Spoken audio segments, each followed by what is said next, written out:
Well, here we are again, folks. I'm sorry for the technological snafus we've been experiencing here. As I've mentioned, I am still learning this technology. So my apologies for any imperfections, such as the nature of this technology and of life itself.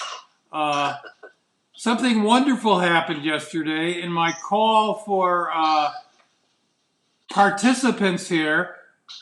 A wonderful tenor saxophone player named Jerry Weldon said he would like to join us. So, if I can hook this up here. No, that's not him yet. Hold on. There he is. Okay. Hey, Brett. Hey, Jerry. How are you? I'm good. Okay, so let's see here. I've got to find my comments here. I don't know where they went. I know, but if you put it in, it might be. Yep, I hear you, Brett. Or on Facebook.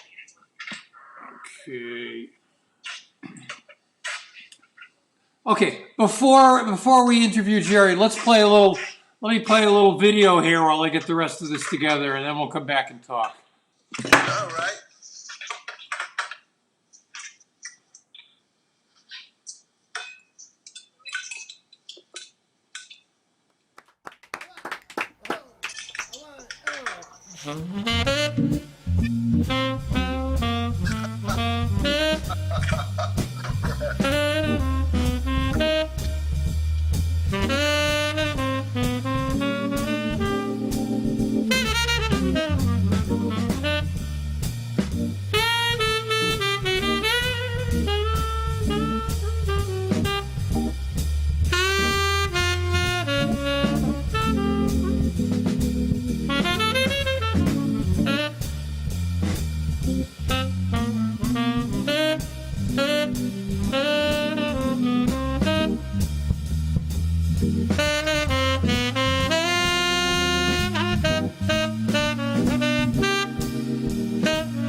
Yeah, let's welcome Jerry Weldon to the broadcast. Hey, Jerry. Hey,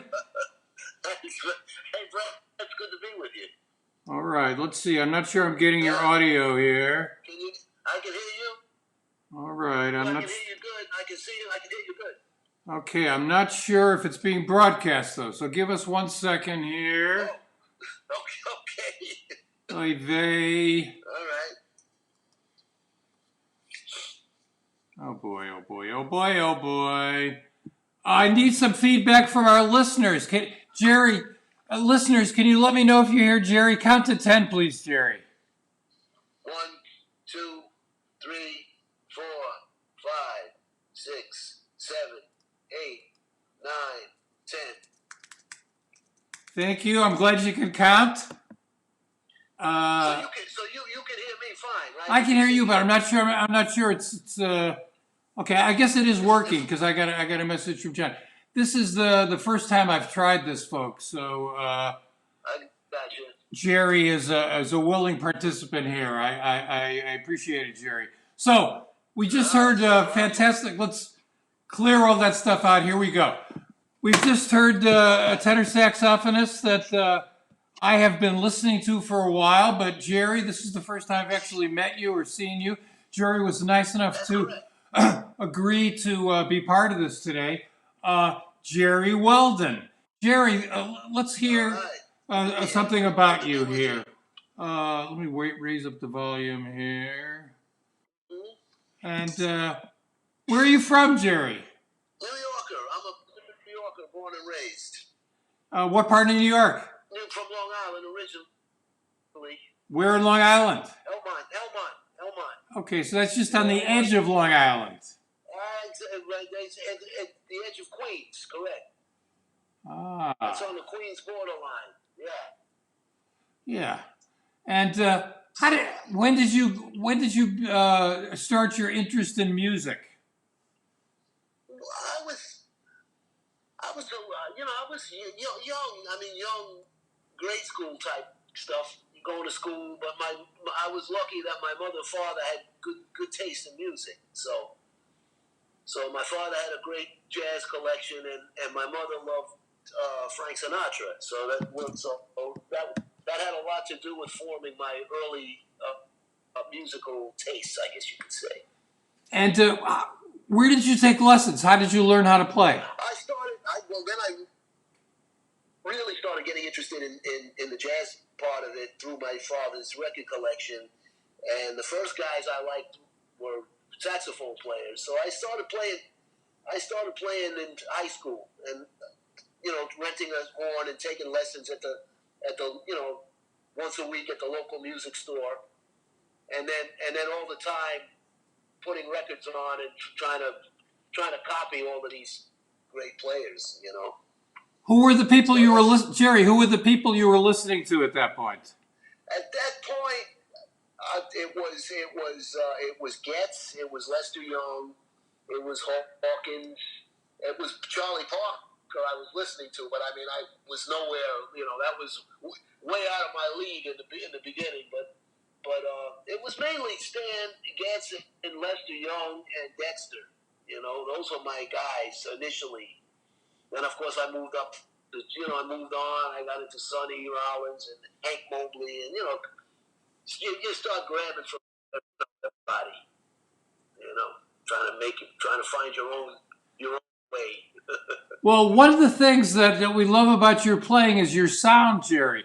How did you develop your own sound? How does that happen? What's the process by which a young musician who listens to Dexter Gordon and Sonny Rollins and everyone finds your own sound? Could you tell us about the process?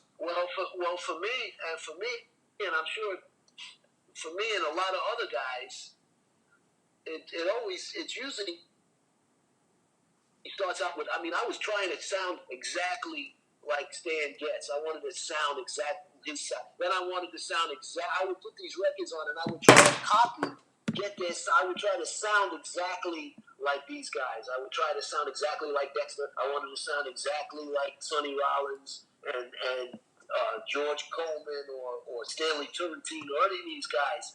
And then after a while, you sort of, you're never going to sound exactly like them. So hopefully you start sounding like yourself, but it takes a long time. And mainly for me, it would start out trying to copy these guys' exact sound, and then after a while, you're pulling from all these different influences, so it kind of mixes up. Did you copy their solos? Did you transcribe solos initially? I'm sorry. Oh, yeah. Oh, absolutely. Oh, yeah. That could be a very challenging process.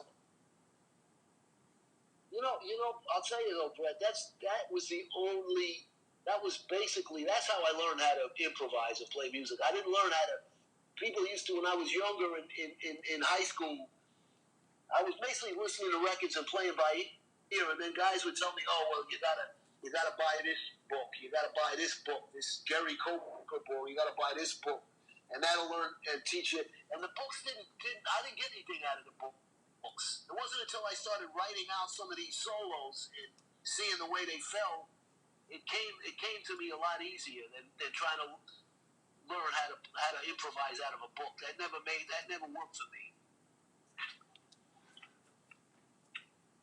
Over the years, you've played with a lot of people. I think many people first heard about you when you played with Lionel Hampton's big band. That's correct. How did you get that gig, and can you say a few words about Lionel Hampton, please?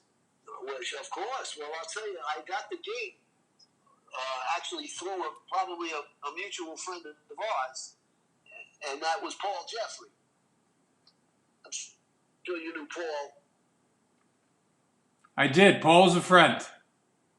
Yep, and he was my teacher, and for many years, I studied with him, and then I went to Rutgers, where he was where he had the jazz band. It turned out a lot of great musicians, and from there, a fellow named Thomas Chapin, who I'm sure you're familiar with, a great alto saxophonist and flutist. He got out. He left school and immediately got into Lionel Hampton's band. And then when I finished school, I got in the band. And and then David Schumacher followed me and Adam Brenner. And we had a whole sax section. So it was through Paul and through Thomas that I got with him. And that would have been 1982. I'm saying 1982. I stayed for about 5 years, from 82 to 87. And what was Lionel Hampton like as a leader? Well, I'm sure if you've spoken to anybody who ever worked with Ham, even if they worked one job with him, I'm sure there's a story there. And Ham was when I joined the band, I was in my early 20s, which meant Ham was in his early 70s. And he would come out on stage every night like it was going to be his last job he was ever going to play. He gave 110% every single night for hours. He was famous for playing these long sets, and his energy and his drive and his swing was it was unbelievable. So I learned. I got that. That's one quality I got out of his working with him. Just the effort that he gave every single night. He was a performer. He was a real performer and a great artist, and he combined the two of them seamlessly. So you were, what, in your early 20s, your mid-20s at this point? Early 20s, yeah. So suddenly here you are. Here you are, excuse me, here you are, a guy from Long Island, and you're playing with a jazz legend. Yes. That must have been kind of exciting that your career would take that. I just, the very first night, I couldn't even describe the intensity it was the intensity that Hamp brought to the bandstand every single night, which was a level that I had to, so you had to jump, you had to get on that. You had to get on that wavelength with him. So I got on it in a hurry. And at that time, he had Frankie Dunlap was still in the band and was playing the drums, and Arvell Shaw. It was a mix of young kids out of school, and some of the old pros were still there. So it was really something I'll never forget. Yeah, Frankie Dunlop was a fantastic big band drummer. One of my first recordings was Maynard Ferguson live at Birdland. And Frankie Dunlop was the drummer on that, man, and he was just fantastic drummer. I know those records. I think Slide was in the band too, wasn't he? Because I know he was doing a lot of writing. Yeah. For Maynard's band. Yeah, that was 1959. Hey, we got a couple of comments here, Jerry. You got a friend named Les Rose. Yeah. He says, greetings from Santa Barbara. Must have been at least 15 years ago. Santa Barbara International Jazz Festival on the beach. And always love you at Smalls. Yes. Jerry's not only a great player, but a great performer. You always show your love to the audience. That gets back to our man Lionel Hampton. I got that. I got that from him, no question.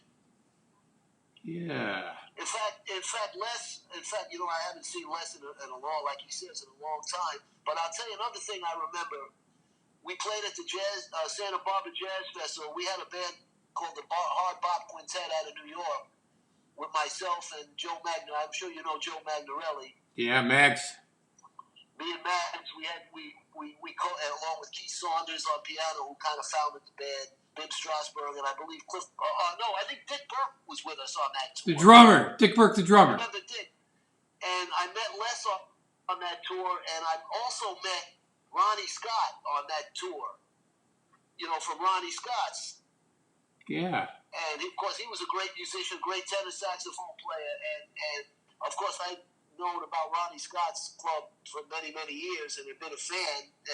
And he turned out, he said he was a fan of my playing, so that really wow. That was quite a, he heard them all. Yeah. Let's. I don't know if you know. Did you know Ronnie at all? Ronnie Scott? No, I didn't. He had a great sense. He had a great sense of humor. He was a real comedian, as was Frankie Dunlap. Yeah. Well, of course, we know about Ronnie Scott from his tenor playing, and also that club in London, which has been around, I guess, like 50 years. Of course, live at Ronnie Scott's. That was, there's a million records made there. Yeah.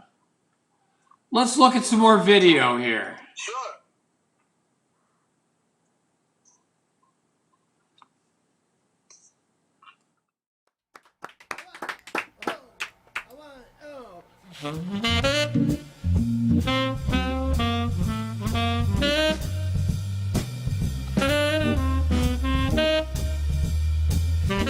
Oops. Sorry, folks. Wrong video. We did that already. I guess I'll be seeing you. Doesn't want to leave. And all the familiar places. Yeah. Let me see here. What's this one?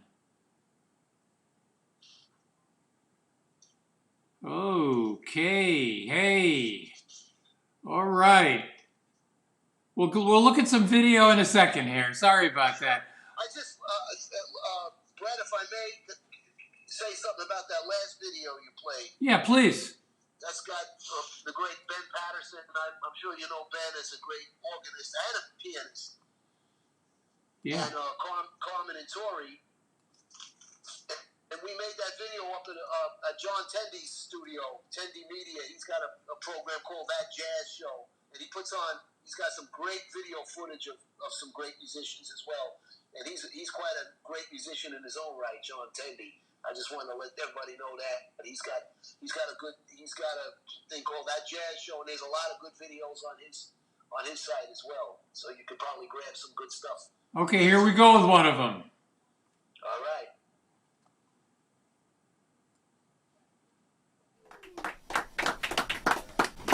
Yeah. Nice.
Forgot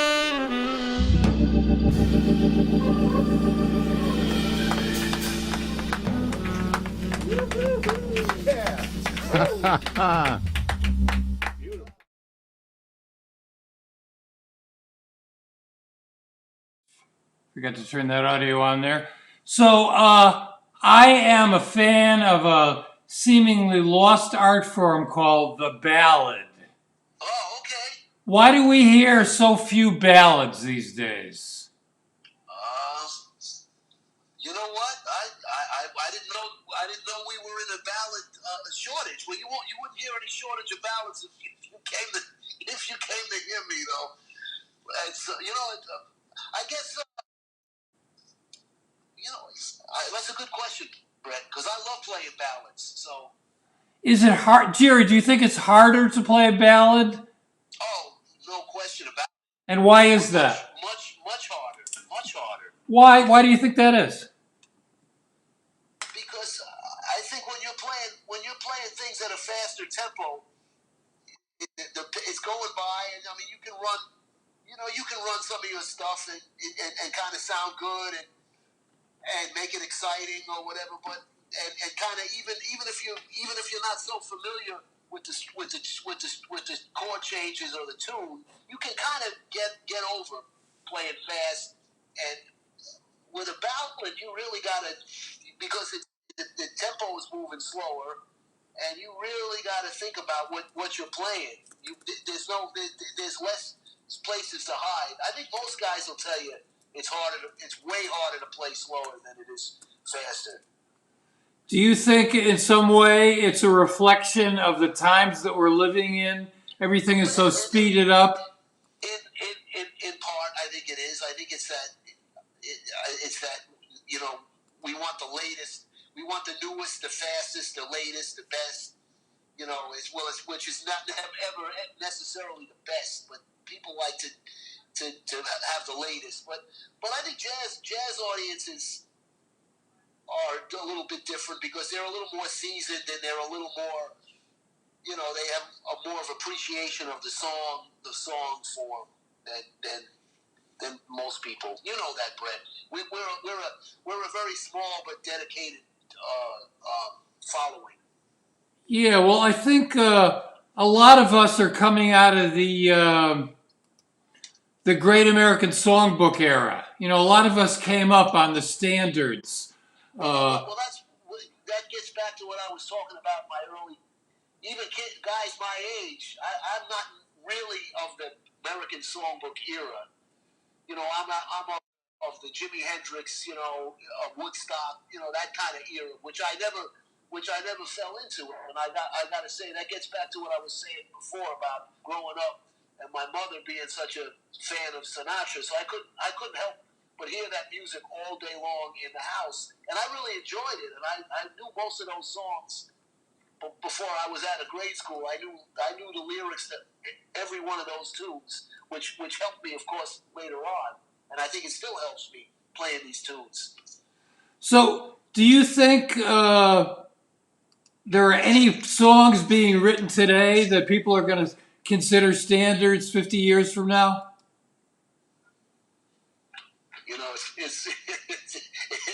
It's funny because 90% of these people I see on television and performing or whatever, I've never heard of. So once in a while I'll hear a melody, but I don't think whereas I think we're more rhythmically driven these days than melodically driven. I mean, I'm talking about the so-called pop music today. I think it's more rhythmically driven than melody driven. Yeah. That's just a reflection of the times, because I still love to swing, so my music is going to be rhythmically swinging no matter what. I don't think swinging will ever go out of style because swinging is a feeling and a beat that that you can feel. So I'm still swinging, Brett. I'm pretty much swinging, and once in a while I'll play a pretty song too. So my tastes are pretty simple. Yeah. Oh. And it keeps me busy. I do some writing on my own. I write some original stuff too. So cool. I like to I like to have a mix, a mix of all of that. We got a question for you. Excuse me. John Tendy says, "Hey Jerry, we going bowling tonight?" I knew he'd find his way on to. Now this is the gentleman I won't use the word gentleman, but he's those last two videos we saw were done at his studio. He's a great tenor player in his own. Me and him have a little two tenor band too that we've been working together for many years, and we've known each other since we're teenagers. So he's one of my oldest and dearest friends, no question. So yeah, no bowling tonight. We can't get out tonight. Yeah. And we got a message from John Mathis, a trumpeter, says, "Not too many people play Where Is the Love?" No, excuse me, Where Is Love from Oliver. Great choice. Correct. That, I heard, well, I'm a big fan, Jackie McLean. Jackie McLean's got a record, and that's one of the great, he's one of my big heroes too, Jackie. And I used to go see him so many times at Vanguard, and since I'm a kid, I was a huge fan. And that's on one of his old steeplechase records. And I just fell in love with the tune and hearing him play it. And that's then I heard Sonny Stitt playing it also. But it's not a frequently played song, but a melody I fell in love with. Yeah, there's one thing about those old melodies that's really fascinated me, and that's the way two people come to mind. One is Dexter Gordon, the other one is Sonny Rollins. How they would take these quotes from these melodies, then they would bring them into their improvisations. I thought that was really incredible. That's a lot of Bird did that. A lot of that's and there's a fine art to that, because you don't want to be constantly quoting, but a quote here now and then is well, of course Sonny did it effortlessly and so hip. He was so hip, and so was Dexter too. And of course I'm a fan of. They're my two favorites. So Yeah, a lot of fantastic music through those Selmer saxophones. That's right. They sure are. Someone asked before what your setup is. What kind of horn do you play? What kind of mouthpiece? What kind of reeds do you use? Mark 6 tenor that I've had most of my life. With an Auto Link 8-star. Pretty standard setup. Yeah. I try not to. I know some guys change all the time. They change mouthpiece. I don't like to get into that. I've been playing the same setup now for 20 some odd years. I don't like to move around. Yeah. What about reeds? Have you experienced this thing where sometimes you'll buy a box of reeds and you'll go through it in 5 minutes and you just can't find the right one? Sure. Well, most saxophone players have that. Of course, John Tendy, he works on his own reeds, and he's a master at working on. I don't have the patience to do that. I put it on, and I might fuss with it for a minute, and then if it's not working, I might put it away for a minute and revisit it later. But that's the age old. Brass players have chop problems. Reed players have reed problems. So yeah. It's the nature of the beast, Jerry, we talked before about how you played with Lionel Hampton. Could you share with us some of the gigs, some of the people you've played with during your tenor in the music that really stand out for you? Well, what comes to mind immediately, I think it was either the second or the third gig that I had with him was part of the what used to be called the Newport Jazz Festival, and then later it was the Cool Festival when they had it in here in New York. And my second or third gig with him was at Carnegie Hall in the summer of 1982, and it was called Hamp's All-Star Jam Session. It was a Carnegie Hall concert with Ham and his working band with special guests, Dizzy, Freddie Hubbard, Illinois Jacquette, Arnett Cobb, Stan Getz, Phil Woods, Sonny Stitt, Al Gray. I can go on and on and on and on and on. And playing on the same stage with all of these guys who were all my musical heroes, every single one of them was, and that was, that a lot. That would happen a lot. My first trip to Europe, which incidentally was the day after that Carnegie Hall concert, and we got on the plane and went to play at the Nice Festival, where Hamp was a superstar over there. So there would be guys. Dizzy would sit in with us, Freddie, you name it, Benny Carter, Arnett Cobb, of course, actually toured with us for a while, and I was fortunate enough to sit next to him for 2 or 3 tours. Wow, there's a guy with an incredible sound, Arnett Cobb, immediate. Well, I was about to say, you talk about a tenor sound. I sat right next to him for a couple of months in '82 and '83, and it was to say the least, it was something I'll never forget it. Question here from Jacob: did you ever play with Lionel Hampton at Saratoga in the late '80s or early '90s? Yes, probably in the late '80s. I know we played up there a couple of times. Yes. Yeah.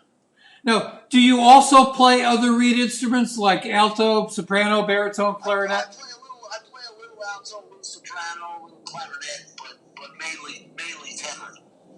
I don't think I've recorded on any of the other instruments. I'm mainly a tenor saxophone player. Yeah.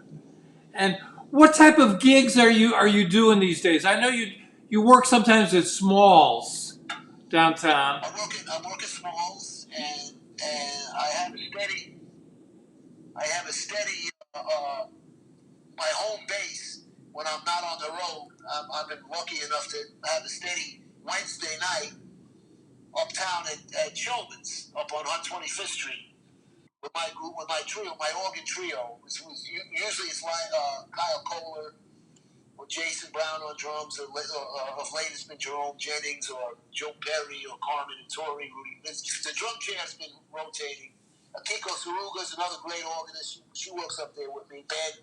I've had some great musicians, but my main gig has been at Showman's on Wednesday night, and of course I've been with Harry Connick's band for many years too. So now, is Harry still leading a big band?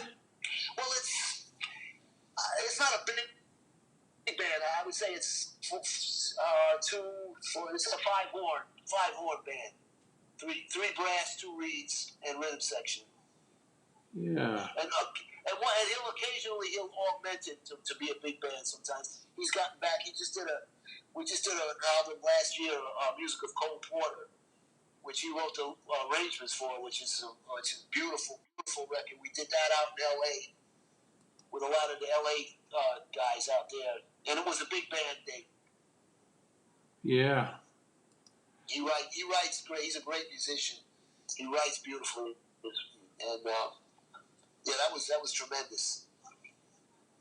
And what about touring? Have you done any touring on your own lately? Yes. Well, I go to Italy, which is obviously not lately, but I usually make a trip. I go to Italy at least twice a year, and there's some great musicians over there. Massimo Ferrao, Elio Coppola, Antonio Caps is a fine Hammond B3 player, and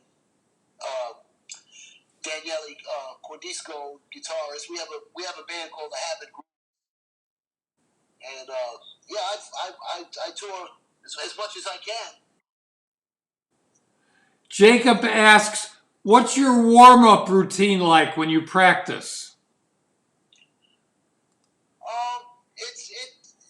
It really varies. I don't have a set routine. Most of my practicing these days is be depending on where I'm working, how I'm working, what the job calls for. If there's new music that I need to learn for a specific performance. Otherwise, if it's my own gig, I'll pick out some some tunes that I like to play, some standards. Some I play some standards, as you know from talking to Sonny. There are some tunes that you like to play over, like certain tunes that I like. We all have our favorite songs we like, and then we'll pick out some new tunes to work on. Maybe if I wrote another original tune, I'll be working on that. So it really varies. Do you? I don't have a set routine. I never have really. So aside from playing long tones, Do you practice every day? Yeah, absolutely, sure. And I try to, yes. Many hours? Again, it depends. I'll try to get at least 1 hour a day. Some hours, some days I'm better than others. But I'll try to sit down and just get an hour throughout the day. Get an hour.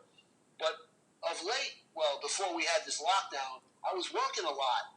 So that's my best practicing is working. You know, because when you're on the bandstand every night, that's the best practice you can get.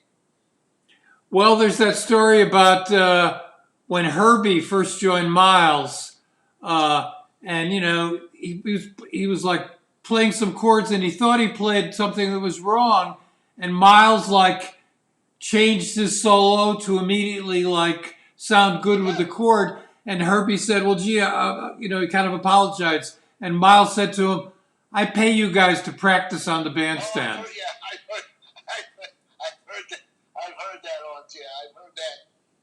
I've heard that story. Well, Yeah. they were working every night. That's something you don't see these days. You don't see working bands that often. It's not. You used to see Art Blakey's band, you see Horace's band, you see Miles's band, and they were working all the time. So, unfortunately, that's not the case these days. So, but I'm lucky that I at least have a little trio that work pretty steady. So I'm lucky that way. Yeah.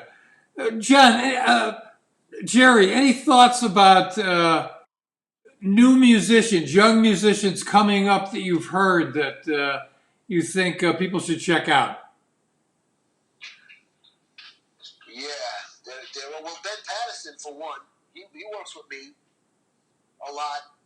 Myron Walden, well, he's not so young anymore, but I knew Myron when he was a youngster coming up, and he's made some.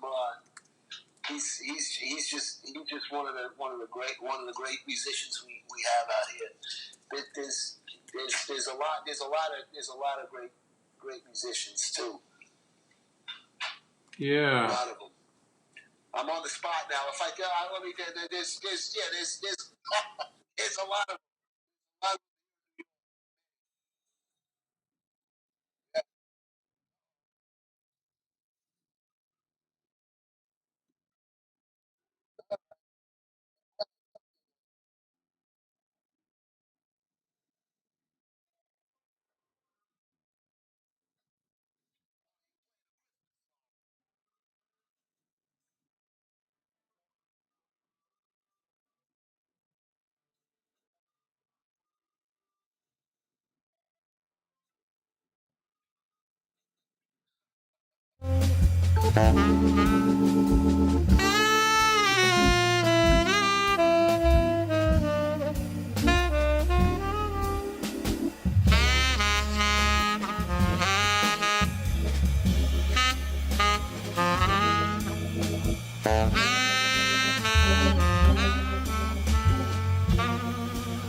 Yeah.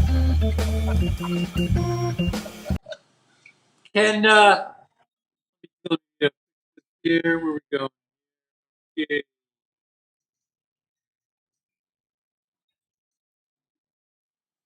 Yeah. So you got a Christmas. You played a little Christmas song. Well, I picked that because, in a song like that, we really get to hear your sound and how you put something together. And I picked it because I'm just wondering, can jazz be played on any song? Of course. Well, Sonny Rollins is a perfect example of that. Sure. Oh, You asked me, hey Brett, Josh Evans. You know Josh Evans, a young trumpet player. trumpet player, yeah. He's a guy that comes to mind. Josh is a great young musician. Another kid you're going to hear about named Ben Wolstein, another young trumpet player who's really plays in the Kenny Dorham style. It amazes me when I hear kids in their 20s, playing bebop in an authentic kind of way, and digging guys like Kenny Dorham. It really gives me hope. Well, we got a question. We got a question about that. Sarah Jaskas, how did you go about learning the bebop language and working on transcriptions? Well, working on transcript, it kind of answers the question answers itself. Yeah, you put records on and you play along with these records. Well, now they guess they're CDs or whatever they're listening to now. And if you can slow it down, transcribing is hearing it, and playing it back. Hearing it and playing it back. Hearing it in your ears first before you can write it down. That's how you learn this music. Hearing it before. It's not reading it. It's hearing it and then writing it out. And you start with 2 bars. A bar. If you have to break it down 1 bar at a time, that's what you do. And that's how I started. I used to think. I used to see written out transcriptions and thinking, how do they do that? That seemed impossible. And then you start a bar at a time, and then you work, and you start slow. Start with something that you can handle. You're not going to start with something, you won't start with like giant steps or something that's. Start with a slow song that's something you can handle. Hear it in your ear and write it out. Yeah, I mean, I think it's a process. And it's a lifetime process. It is. Yeah. The thing about a process, it's like I've written some scripts and stuff, and I once had a master class, and the teacher that I had said to me, "Well, it's kind of like climbing a mountain. If you're at the at the bottom of a mountain, and you look up at the top, it seems like, how am I ever going to get there?" No, it's with a step at a time. That's it. It's just a step at a time. It's just you bar. Michael Weiss. Michael Weiss. Yes. Well, he had the most to do with this whole thing. I used to tell him. I still tell him that we were roommates for a brief time in Indiana University. We shared an apartment, and at that time he was way he could he could transcribe stuff like he was writing a letter without having to go to the piano. He could write out solos as he was hearing them, and to me that was like it just seemed impossible. And after a couple of months of me sitting around going, "Oh man, I don't think I can do this. I don't think." He said, "Man, take your horn out, sit down, and start with the first bar and write it out." It was a Dexter Gordon solo that I was trying to learn. He said, "Okay, da da da da da." That was the first phrase he played. Well, then write that out. Da da da da da da da da. The second, and it just like you said. It was step by step. Before you know it, I had a chorus. I had 12 bars. I had 24 bars. And I made it through the solo, and off I went. But it was just exactly what he said. He said, "Man, just sit down and start with the first bar, bam." And that opened the door for me. All of a sudden, everything made sense. I'd been playing by ear the whole time, and had a decent feel and a decent sound, but I didn't know I didn't know chord changes or anything like that. I was playing by ear. But once I started writing these solos out, I could see the way they fell and how the chords moved. Yeah. And that did it. That was the beginning. That was the beginning of stuff starting to make sense to me, you know? Yeah. So, but you got to hear it first. You got to hear it first. Here's an interesting. Not see it first. You got to hear it first. Yeah. Serge says, Stitt, referring to Sonny Stitt, currently seems impossible to me. Such fluidity and elegance.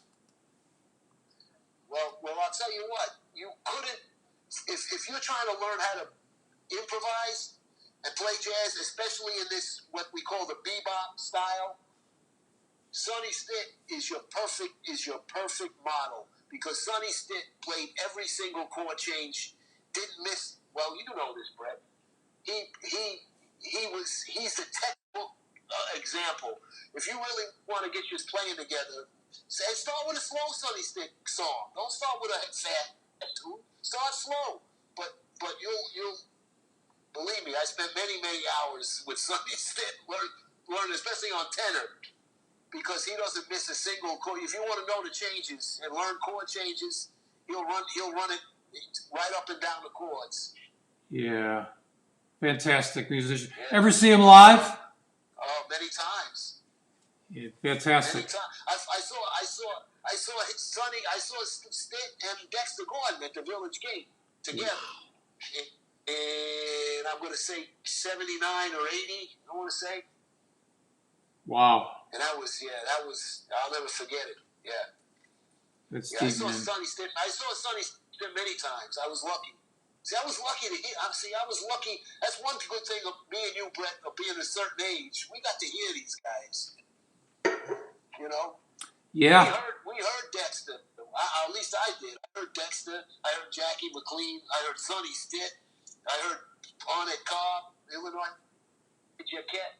You know, Phil Woods. I mean, these guys. I heard Getz many times. Al Collins, Zoot Sims. Sonny Rollins. Of course, the first time I heard Sonny was in '73 at Carnegie Hall, and I heard him many times in many places. That Sonny Rollins concert in '73, was that with Walter Davis Jr. on piano? Was it that band? It was. He had a guy. He had Masuo was playing guitar. Masuo was playing guitar, and Cranshaw. You know, Cranshaw and David Lee. David Lee, right? And Tony Williams was a guest. Wow. And Walter, you know what I saw? I saw Walter Davis in '74 at the Village Gate with Walter Davis and David Lee, I believe.